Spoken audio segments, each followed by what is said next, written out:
Então, pessoal, vamos mostrar aqui como escrever aquele circuito do detector de maioria de 3 bits usando uma sentença case aqui no System Verilog, certo? Então, vou mudar aqui o nome do circuito, DEC maior, vou declarar minhas entradas, como eu fiz outra vez, input logic ABC, minha saída output logic F, né? E aí eu vou criar aqui um sinal, esse sinal ele vai ter 3 bits, é um vetor, do 2 ao 0, chamar ele de D, certo? Vocês vão entender por que eu criei esse sinal, porque eu quero juntar as 3 entradas, e eu vou usar o operador de concatenação, que são as chaves, né? Eu quero juntar essas 3 entradas em uma só. Por quê? Porque eu vou usar uma característica da linguagem Verilog, que é o always-comb, que o always-comb ele serve para descrever um subcircuito. E no caso aqui, como ele é underline comb, é um subcircuito combinacional, certo? Então eu vou fazer aqui um subcircuito combinacional que vai implementar a lógica do meu circuito. E aí eu tenho um case. O case é uma estrutura de seleção múltipla, né? No caso aqui, meu case, eu vou fazer em relação ao D. E a ideia do meu case é que eu possa implementar como se fosse a minha tabela verdade.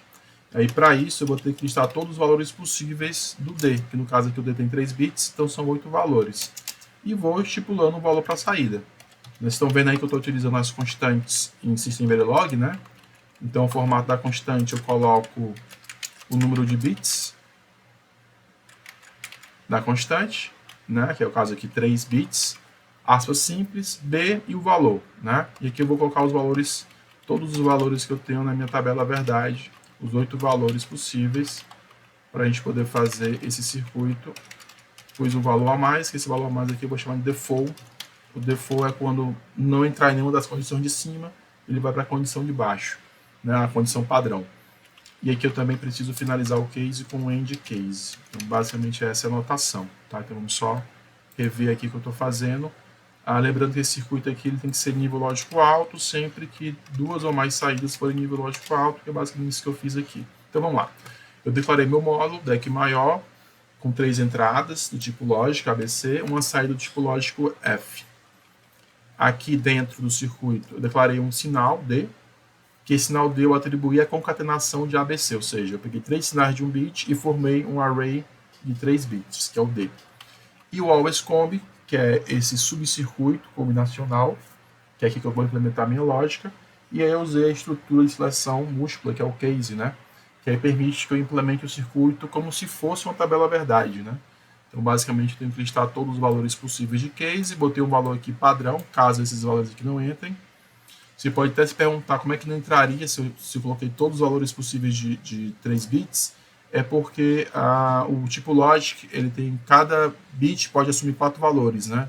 Pode ser alto, baixo, não indeterminado ou então autoimpedância, tá? Então por isso eu pus o default. Então se eu mandar compilar aqui, ele vai compilar, ele gera o circuito, né? Aqui no circuito, esse blocozinho é o bloco que ele junta as 3 entradas para formar a entrada D. E aqui ele utilizou uma memória, né? Porque isso aqui, esse comportamento aqui, que está descrito aqui, funciona como se fosse uma lookup table, né? Uma memória na qual, para cada valor de entrada, ele gera uma saída. Então, essa função lógica implementa como se fosse uma memória. Se eu mudar aqui os valores, ó, ele vai funcionar tal qual outro circuito, né? Sempre que houver 2 entradas altas, a saída é alta. Se for só uma entrada ou nenhuma entrada, ele fica embaixo. Da mesma forma, eu consigo aqui, ó, adicionar o sinal D e o sinal F. E aí eu posso ficar alterando os valores, né? Você percebe lá embaixo a forma de onda, ó, o sinal dele coloca como se fosse um valor decimal, né? Ó. Ele está colocando o valor decimal do sinal D, ó. Tá? Então eu posso pegar o sinal D ou o sinal separado ABC e ele mostra para mim o valor na saída, né? Então é só mostrando aqui uma outra característica, né? Uma outra forma de você escrever um circuito combinacional em System Verilog. Uma terceira forma seria com if-else, né? Você fazer os casos do if-else para poder determinar a saída desse circuito, né? Mas acho que por hoje tá bom esse aqui com case. Depois a gente faz um exemplo com if-else.